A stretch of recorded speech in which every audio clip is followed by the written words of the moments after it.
We start with breaking news in politics, a big shakeup in the race for the White House. Marco Rubio has now suspended his presidential bid. The Florida senator making that announcement pretty late last night after losing his home state of Florida to Donald Trump. Rubio was considered one of the early favorites when he entered the Republican presidential field last year and even had the endorsement of Tennessee Governor Bill Haslam. Well, besides winning Florida, Donald Trump also took North Carolina and Illinois. However, he lost to John Kasich in that winner-take-all state of Ohio, where Kasich is from.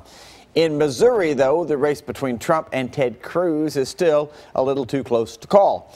On the Democratic side, Hillary Clinton defeated Bernie Sanders in Ohio, Florida, North Carolina, and Illinois. Some developing news now. The investigation continuing up in Russellville, Kentucky, after a shooting left one man dead and two people in the hospital. News Channel 5's Kimberly Davis is following this story for us. She's at the Skyline Medical Center, where one of those victims was taken. And Kimberly, why did police have to open fire on this one? Steve, good morning. Police are telling us that the suspect pointed his gun at an officer, and that's when three other police officers opened fire on that suspect, killing him there on the scene. And we're learning more information about the suspect who died there. 34-year-old Joseph Harris was in fact arrested 10 days prior to this incident. We're learning that information from the Logan County Jail. They will not confirm what he was arrested for, but we expect to find out that information later on in the day. Now, Kentucky State Police say that Harris shot his ex-girlfriend, 28-year-old Amanda Harper, in the McDonald's parking lot on North Main Street. After she was shot, she tried to leave that parking lot and ended up crashing into a nearby building. Harris then took off on foot.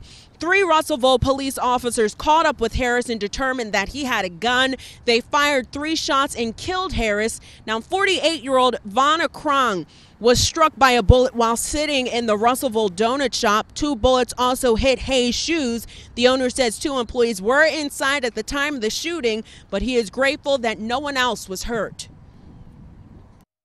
A lady and a small baby had just walked by the window when all that happened. So that would have been really bad. It would have been a few seconds later. Amanda Harper was taken to the medical center in Bowling Green, where she was treated for a single gunshot wound. Her condition is stable at this hour. Now, Harper was shot in the upper body, and we're told that Krang was shot in the neck. Again, both are in stable condition. We are working on finding out more information. As soon as that information is released, we will relay that to you on air as well as online. For now, we are live at Skyline Medical Center. Kimberly Davis, News Channel 5. All right, Kimberly, thank you for the update.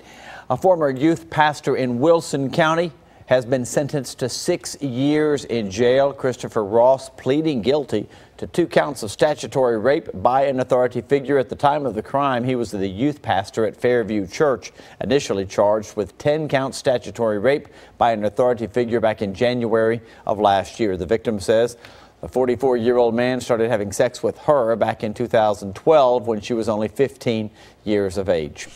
More arrests now in connection with a heroin drug ring that has ties all the way to Honduras. Metro detectives say several people were selling drugs in different homes. One of the suspected dealers, Carlos Ochoa, was spotted at the Paragon Mills apartment complex. He tried to drive off but ended up crashing into a tree line. Ochoa and 5 others now are charged in this drug distribution case. And the alleged ringleader of the group is the guy right there in the middle, Victor Cordos Martinez. He's already been shipped out, deported from the U.S. Investigators also seized more than $10,000 in cash, 7 different vehicles, meth, heroin, and cocaine. Lawmakers on Capitol Hill are busy debating some abortion-related bills right now. One of the most controversial proposals was to ban abortions after 20 weeks, except if a mom's life is in danger. The bill was withdrawn yesterday after a discussion. However, lawmakers did approve a bill that would require the written consent of a woman in order for medical experiments or research to be done with her aborted fetus. Happening today, a controversial bill that would limit the rights of transgender students in public schools. That is moving forward. News Channel 5's Matthew Torres is live for us at Legislative Plaza, and it will only heat up from here. Without a doubt, there is opposition on both sides of this argument. Lawmakers voted to approve to send it to a full committee just yesterday.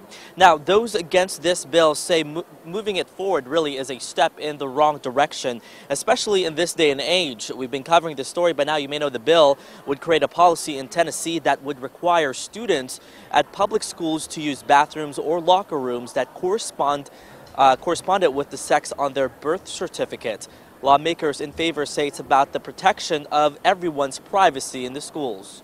For years, it's been understood boys use the boys' room, girls use the girls' room. That has been an honor system that people have simply obeyed, and the presumption is that people would simply obey this. Many against this bill say it's unconstitutional and discriminatory. There will be a meeting with the Senate Education Committee starting today at 1 p.m. to discuss this bill. Reporting live at Legislative Plaza, I'm Matthew Torres, News Channel 5.